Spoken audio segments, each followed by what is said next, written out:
Daddy. Yes. I haven't called you Daddy in a while. I like it. Yeah. Kind of puts me in my place.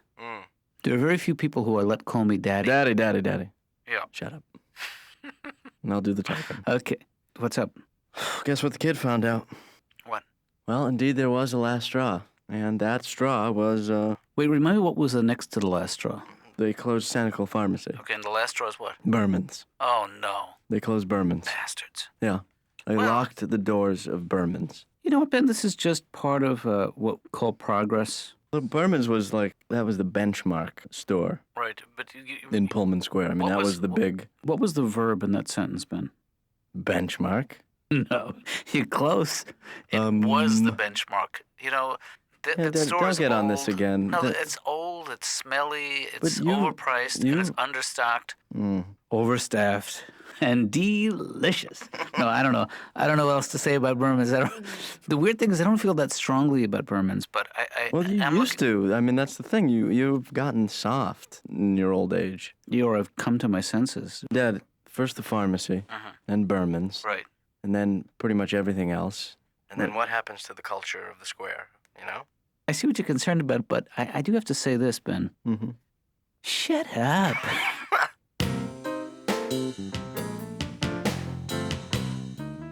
Hi, Laura.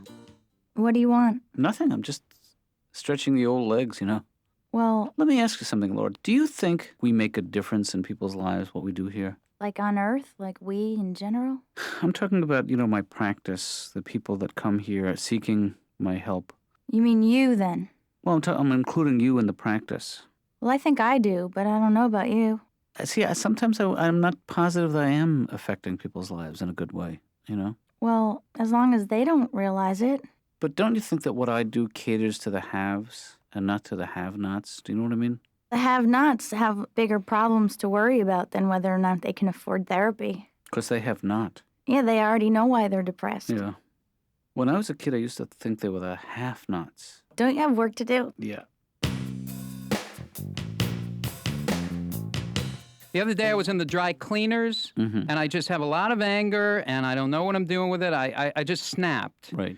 They said, "Yes, sir, can we help you?" I said, "Why is everybody controlling me?" What was it like in your home growing up? There was always a lot of death around the house when I was a kid. Right. And I always knew that someone had died because of the sudden appearance of a 30-cup percolator on the kitchen stove. You remember the big boy that told me that a funeral brunch was about to happen in the house with that great perking sound. You remember this sound? With the light that came on every 5 seconds, it said to me, "Death in the family. Death in the family. Wake up and smell the pain. Trouble is a-brewin'." Right. We were at my aunt's funeral, you know? And all my mom could say to me is, "I just hope I have enough food back at the house." Who knew your aunt was so popular? Everyone came. Everyone. I guess the only happy memories that I have is of the summers, because we had a summer cottage at a place called Nantasket Beach. And my uncle Red, he owned a ride there, and it was a ride called the Rotor. I don't know if you've ever been on a ride like this, but it was a ride that went around and around and around, around, floor drops out. And that's when you'd stick to the wall. And that's when you'd throw up. And that's when my uncle would take your picture for his throw-up gallery. Well, why do you care? Well, because I like the old Pullman Square. I spent a lot of time there. You did? Well, I spent my childhood there. Huh. It's pretty safe to say I was sort of raised by Pullman Square. So I did what any normal person would do when he's upset. I founded an organization called Free Pullman Square. Well, what are you freeing them from? You know, Laura, don't denigrate my movement. Okay. I mean, if we can stop what they're doing to Pullman Square, then we can stop... Progress? No, not progress. Well, how are you going to do this? Well, I'm starting a petition. A petition? And I made a sign. It said Free Pullman Square. Huh. You know, I'll tell you something, Laura. Yeah? You can evict our neighborhood, but not our spirits. All right? Wow. You know, why don't you get involved with a cause, like, that matters? You don't think the Pullman Square thing matters? Well, like landmines, you know? The depletion of the ozone or... I don't know, What do you mean, landmines? Well, 'cause they kill people. Yeah, but there's no landmines in America. Well, then I guess your work is done. Are there landmines? I mean, we've just all been really lucky. Now, I'm not exaggerating. The house is 2 houses away from the Atlantic Ocean. Right. And even though it was 2 houses away, it took us half the day to get to the beach and half the day to get back. Why is that? We took everything in the house. We took tables, we took chairs, we took lamps, we took a Davenport couch and a hassock, big bottle of Tab. We were like Jews on our way to Ellis Island. Right down to the ocean, Dr. Katz, a sea of brightly colored blankets, and all the old beach smells. Remember this? Beautiful bouquet of solar cane, sea and ski and prel filled the air. I was the happiest kid in the world for 3 seconds. And then all of a sudden, my mom would come to the water's edge. Come on in. You're out way too far. You're making me nervous, and if I'm nervous, everybody's nervous. Come on. And I'd just be out there waving. Can't hear you. Cannot hear you. God, how I love the ocean. Well, why don't you go chain yourself to Pullman Square somehow, like to a bike rack? That was kind of the original plan, but I figured if I do that, then the cops would come and probably arrest me. Well, that's the point. I ain't going to jail for this. Laura. Yeah? Are you with me or are you against me? Well, I'm against you, but... Okay, let me check my list here. Are you part of the solution or the problem? Problem? Paper or plastic? Plastic. Dumb choice.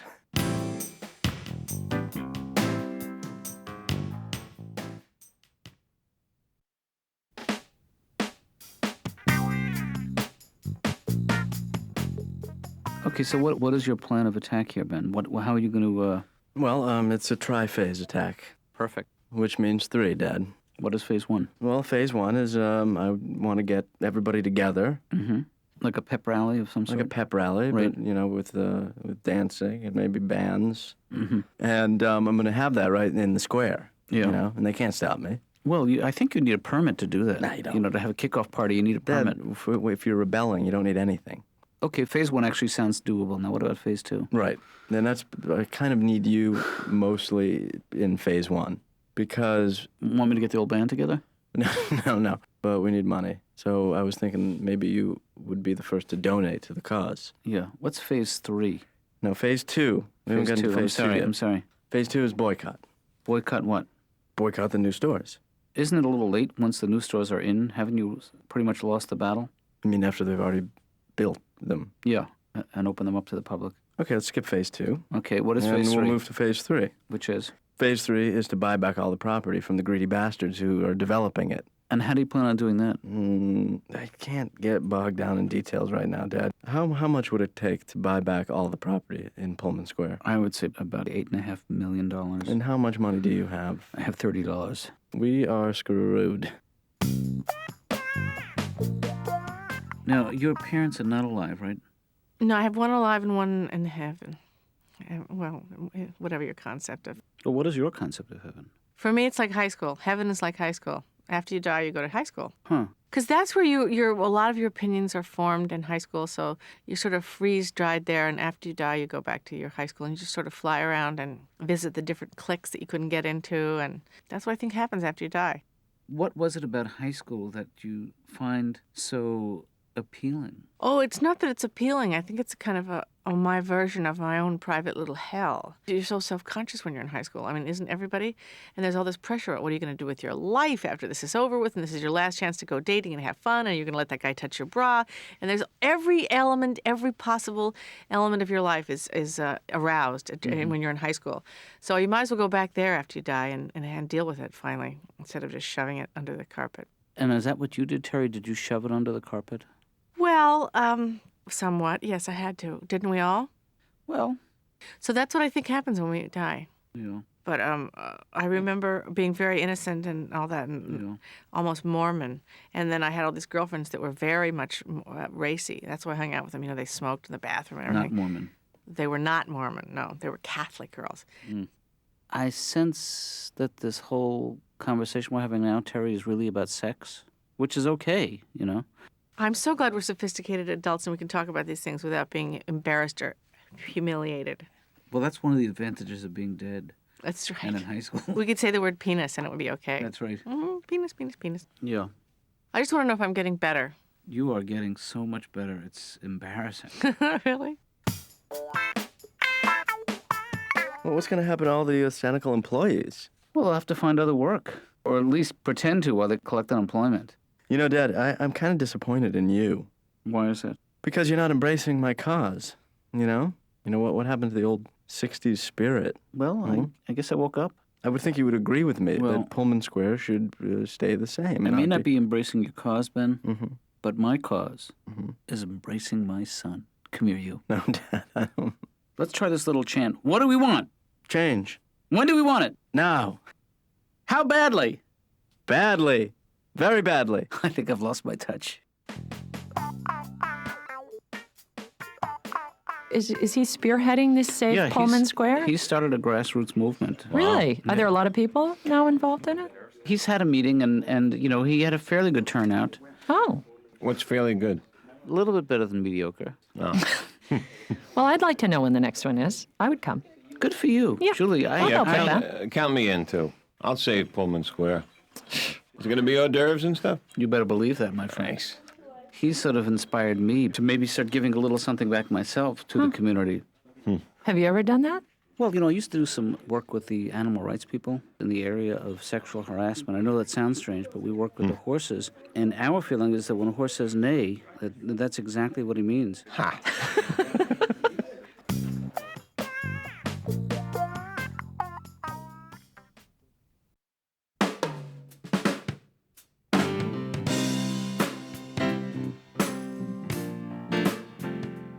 You really have got me thinking, Laura, about this whole giving back to the community, this doing the socially responsible thing.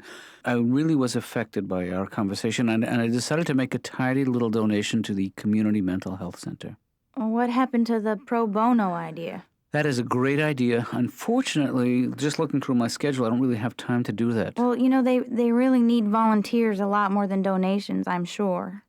Yes, I think you're probably right. I just don't have the time to do that. If I did... Well, what about Wednesday afternoons? They're wide open. Yeah. Well, then maybe that's the day I can make my donations. Mm-hmm. But, for me, the most elegant solution to this problem is just to write out a check. All right, Dr. Katz. Well, if that's going to make your conscience feel better, I guess that's what it's all about. No, it's not about my conscience at all. It's about my social consciousness. My social conscience. Yeah, whatever. Laura, I am responsible for the mental health of more than 30 people. You're not responsible for it. You just tamper with it. I don't tamper. I tinker. I want to try something new with you, Ed. Mm-hmm. I want you to take in the silence, and then when I say now, give it a color. Okay? Just tell me what color it feels like. Now. Blue. So close. Do you mind can I ask you one question? You can ask. Can we try a little word association? Absolutely. Okay. Music. Hello. Grief. Dance. Bag. Shopping. Leg. Hello. Friendly. Octopus. Sponge. Pigeon. Filter. Hello. Hi, Todd. How you doing? Not well. What's wrong? I got problems in my life. Oh, no. Yeah. When you have problems, well, I don't have problems, but I almost said that. I appreciate your support. What's wrong? You see what's going on with Pullman Square? I mean... Oh, yeah, I like it. Why would you like that? There's a lot of reasons, man. All those new stores, Well, it's the same stores in the mall. I know, but they're right there. But the whole point is you can go to the mall and go to those stores, not... I don't like malls, so I don't... But it's going to be like a mall. I like the stores at a mall, but I don't like malls. Well, it's going to be like a mall. I know. It's great, man. You know what? It would be like coming in here and seeing you, but you were different. Uh-huh. Like it was Todd. But I became a Gap or something? No, not a store. Like you look different. Uh-huh. Like let's say you styled your hair like you slickified. Slickified? Yeah. Wow. Like put gel in it. I do put gel in it. You do? Yeah. So it was kind of a bust, huh? Well, but not a lot of people showed up. That's why I'm doing this now, this flyer thing. Flyers always help Well, I'm bring posting people in. flyers up everywhere. Can I post one up here? Okay, actually, it's against store policy, Ben. What about all those flyers up in the window? The flyers? Yeah. Well, those are bands that are be playing in town soon. Oh, so bands can do it, but if I'm on a Save Pullman Square campaign, that's an apolitical sort of agenda. the bands have an agenda? Nah, they just want to rock out. You know, Todd, you may have a laissez-faire attitude about this now. You like that? I mean, but you should really start getting into the esprit de corps. Do you know what I'm saying? I know. I know. I have a joie de vivre about it. Well, you may have a joie de vivre, but that joie de vivre may be taken away. Tout sweet. If you don't do something, because what I'm planning here is coup d'etat. Oh, wow. And that coup d'etat is going to change le monde. This is a big moment in my life. Was when I was a little kid. It was the first time I ever saw my father cry. Well, it was 1978, and it was the playoff game between the Yankees and the Red Sox. And my father and I were watching a little black and white TV set sitting on the edge of the bed. It was amazing. And Garr, his hero, got up to the plate. Right. And he hit a home run into the right field stands. And I look over at my father, and my father is crying. Tears are rolling down his cheeks. And I said, Dad, are you okay? Why are you crying? And he said, Ed, I'm trapped in a marriage I don't understand.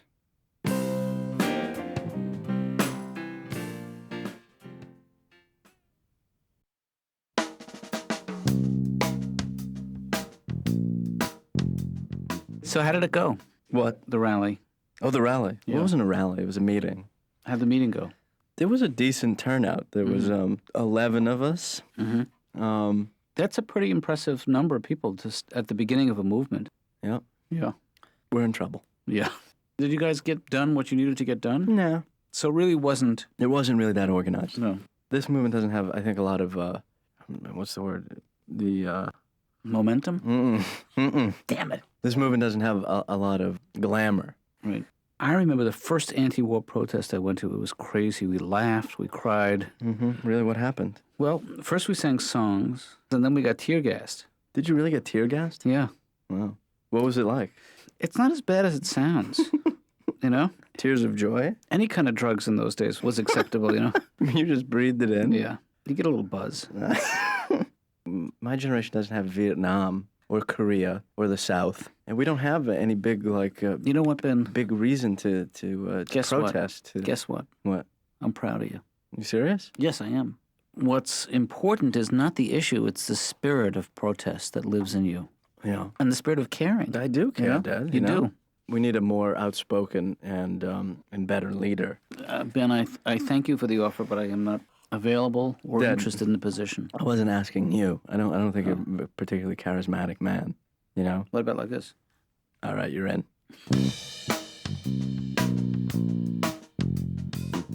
That was my stomach. Oh, was it? Mm-hmm.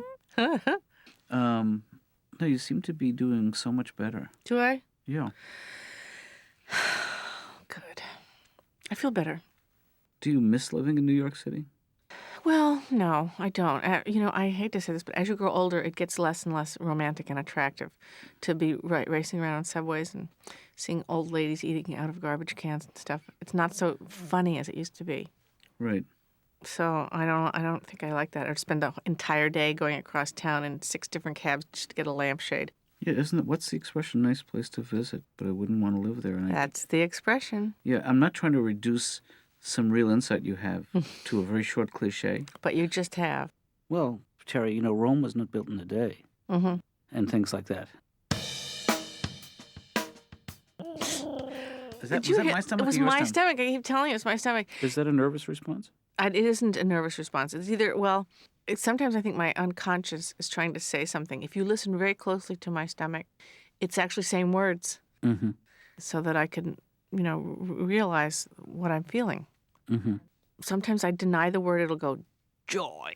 It'll go joy. And that means I'm really happy when I think I'm not. And that helps me. Yeah. Sometimes it'll say, grieve. You need to grieve. When I knew that I wasn't grieving, I'd go, oh, the dog died, I don't care.